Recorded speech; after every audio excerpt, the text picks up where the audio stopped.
two stories of losing faith. Here now is Stone Phillips. Good evening. Faith can be a powerful and positive influence in one's life, but it can also be misplaced, as you're about to see in our two stories tonight. We start a generation ago when young people were experimenting with non-traditional lifestyles and religions. In some cases, the faithful turned their lives over to groups who controlled not just what they believed, but also who they married and how they raised their children. Now, years later, those children, as angry young adults, are speaking out about their shattered lives, lost faith, and what a long, strange trip it's been. Here's Keith Morrison.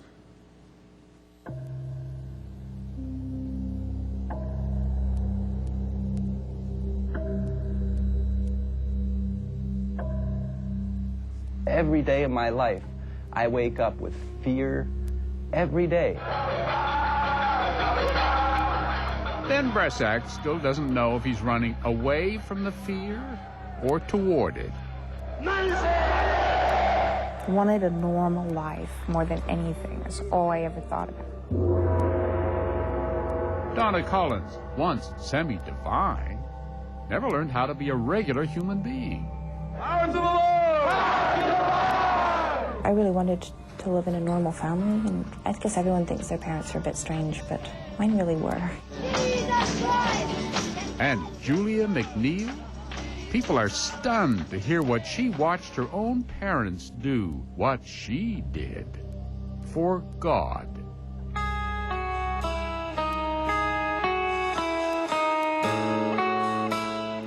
All three were products of a tumultuous time. When did it start? 1967?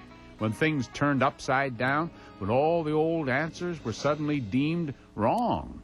Turmoil. Many young people flirted with new ideas, with drugs and rebellion, but some went another extreme. New religions sprouted up that promised to throw the whole world away, build a new world, or a new family. A lot of it's about family, as much as it's about religion or God. Don Lattin has spent 25 years covering cults and new religious groups for the San Francisco Chronicle. He served as a Dateline consultant for this report. It's about family and this search for an alternative family. I mean, you got to remember that what else was happening in the 60s was divorce. I mean, that's when the divorce rates skyrocketed. As if in answer to that, these new religions experimented with new ways to live, new kinds of families. But along the way, they had children, a whole generation who had no choice but to live through it all and pay the price. It turns out that what seemed gentle and harmless to many at the time often was not. For many children, it was bizarre, painful, and a story still untold. Because rarely has anyone asked in the years since, whatever happened to them, those children? Through Ben, Donna, and Julia, we'll try to do that tonight. The stories you will see during this hour are in some moments rather grim. We don't mean to tell you that life was harsh for all the children raised in these religious groups. For some, the experience was positive.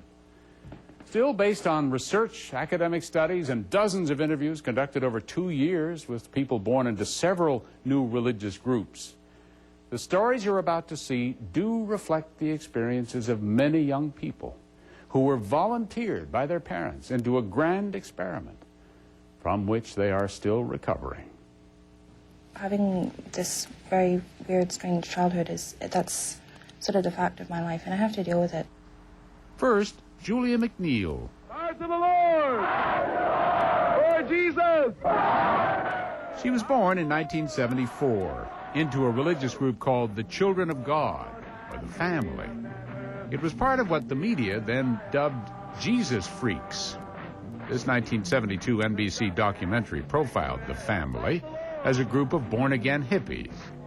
Thank you, Lord. Praise you, Lord. Thank you, Jesus. Julia's parents are still members of the family and would not speak to us, but she told us her father came from a troubled home in Boston and fled to Canada looking for something better. He found it there, he thought, in the family, and recruited the woman who would be Julia's mother. The group they belonged to believed salvation was to be found in sex. But the best way to spread God's love was by making love. Members followed the writings of California preacher David Berg.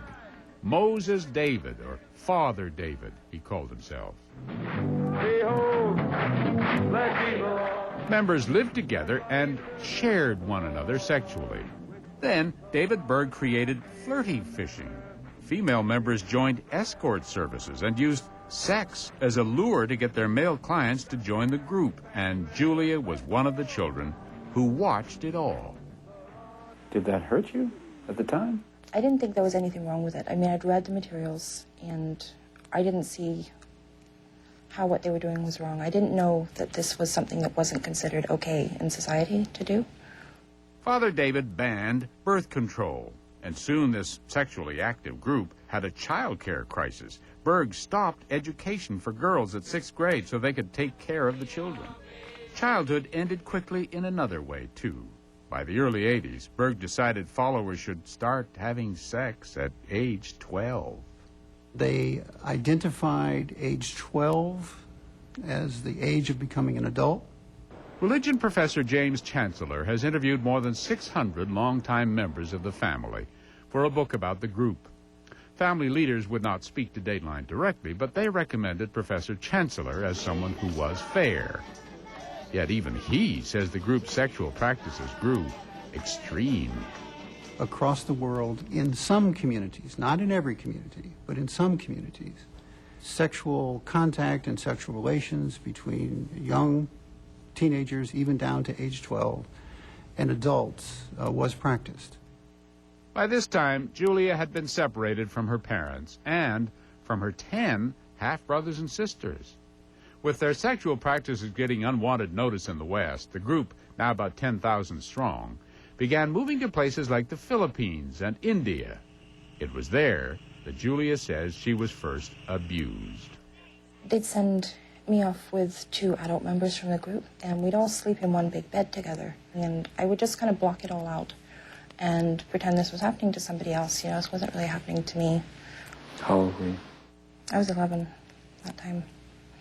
Often, Julia refused, and she was not alone. Though the family had spent years reinventing the idea of family, of sexuality, the leaders found themselves dealing with children who, as they got older, discovered that these new ideas were deeply upsetting. It created great stresses and difficulties in the lives of the children as they were growing up. It really exposed the sort of ultimate weaknesses that can occur within a community without strong nuclear family bonds.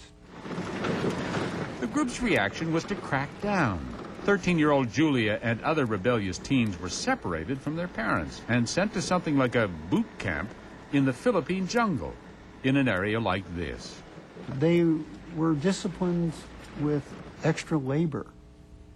Young people, 12, 13, 14 years old, required to work hard labor, digging ditches, cleaning grass between cobblestones in a courtyard.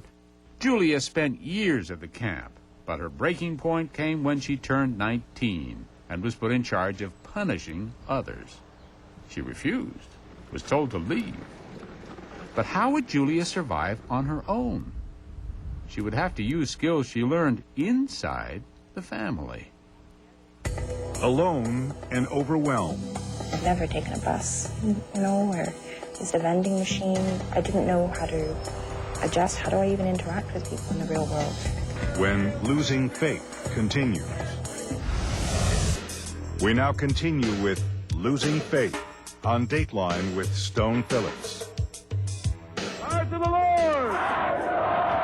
Julia McNeil, at age 19, had been kicked out of her religious group, the family. It was the only life she'd ever known. What would she do now? How would she make it? She was sent to her grandparents in Canada, but they were too ill to care for her. Soon, it was now in the mid-90s, she wound up on her own in Toronto without any idea how to live. I didn't know how to adjust. How do I even interact with people in the real world? You know, I've never taken a bus, you know, or used a vending machine. Reporter Don Lattin says that reaction is common among young people who leave some of these new religions. They weren't being educated, they were being indoctrinated. And there's a big difference.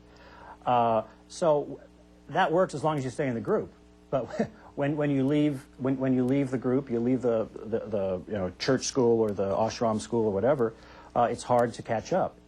So within a few months of leaving the family, scared, overwhelmed, and alone, Julia attempted suicide by overdosing on pills and alcohol. Somehow she woke up in a hospital, alive. And I realized, without money, I'm completely vulnerable here. I'm not going to get anywhere. I will do, and I decided I'm going to do whatever it takes. And nobody's going to rescue me. Nobody's going to come out, and nobody really cares. To survive, she turned to the only thing she knew, sex. Like the mother she watched as a child, Julia McNeil joined an escort service, became a call girl. She was part of the Madam X crew, a submissive female named Jules. It was really hard. It was really difficult. Is it humiliating? It was. It was extremely humiliating. I mean, you're standing, at 7 a.m. looking exhausted in a hotel lobby. Wow, people with real lives walk by and they don't know what you're doing there. And it was pretty humiliating. And when she was with her clients, Julia says, she coped much as she did during her sexual encounters inside the family. I guess what I did is what I had done in the group, right? When things like that happened, I just pretended, I was somewhere else. I would just go somewhere else in my head. I didn't actually have to be there. But then, more than a year into this life, Julia began hearing from some of her half-brothers and sisters still inside the Children of God. They wanted to get out too, and needed Julia's help. And after all, she was family. Professor Chancellor says at that time a lot of teens were starting to leave the group. Most of the young people who were involved in this were part of the first wave of children born into the movement. Bore the brunt of the experimentation. They bore the brunt of the experimentation. And as far as I can determine, the vast majority of those young people left the movement when they could. But how could Julia help her brothers and sisters find a real life when she was a stripper and a call girl, a prostitute? So she made herself a promise. I'm going to give it a year. I'm going to really try to get out of this cycle, change my life. If it doesn't work, I don't feel better after the year, then I'm going to end it. There's no point. A year to make a dramatic change in her life or end it all. A real deadline. We'll tell you what happened to Julia in that year and what's become of the family. But next, on Dateline with Stone Phillips. it was the age of Aquarius. The world would be remade, new gods worshipped, a different kind of family created. But more than 30 years later, many of those most affected by these grand notions find themselves desperately reaching for the very thing their parents long ago discarded: a normal life. What makes a religion is legs, is staying power. And so a big test of all new religious movements is what happens to the next generation. In our report, we've met three of that next generation born into the new religious movements of the 60s and 70s. Julia McNeil of the Family, Donna Collins of the Reverend Moon's Unification Church, and Ben Bresak of the Hare Krishnas. And like many in their generation, they have left those religions and are struggling to find their way in the world and their own kind of family. I was almost killed a couple of times, and it was just, that was one reason why I just thought I have to get out of this. Julia McNeil left the family and their extreme sexual practices only to wind up as a call girl and a stripper.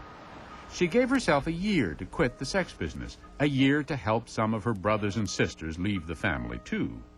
If she couldn't do it, she vowed to end her life. Julia kept working as a call girl to pay the rent. But during the day, she took computer courses and slowly began to live in the real world. It was so scary. I have to say that was almost the scariest thing, because I felt like everybody can look at me and know that I don't belong here, I don't really belong in this world. But bit by bit, she found she did. Julia left the sex business before her year was up and worked her way up to run the computer system at a major hospital, All the while, she helped her siblings make their transition to the real world. Her mother and father are still inside the family, and Julia, now 30, doesn't speak to them often. Her brothers and sisters have become the real family she always wanted. Are they okay?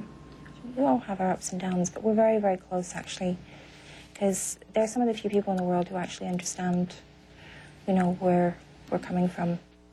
As for the religion called the family, after losing so many members, it changed too. Professor James Chancellor has studied the group. They realized the full impact of what had happened. I guess in the religious language, they repented. In the mid-90s, the group banned adult sex with minors and some other sexual practices. In fact, Chancellor says young people still inside the group, now having their own children, are forming traditional nuclear families. I've heard it explicitly stated numerous times. My child is not going to be raised the way I was raised. They're going to know who their father is. They're going to be with that father. He's going to be there for them. We're going to have a family. Founder David Berg died in 1994. The family is not very visible in the U.S. anymore. Most of its 10,000 current members live in third world countries, where they still recruit, but also run health and education programs for the poor.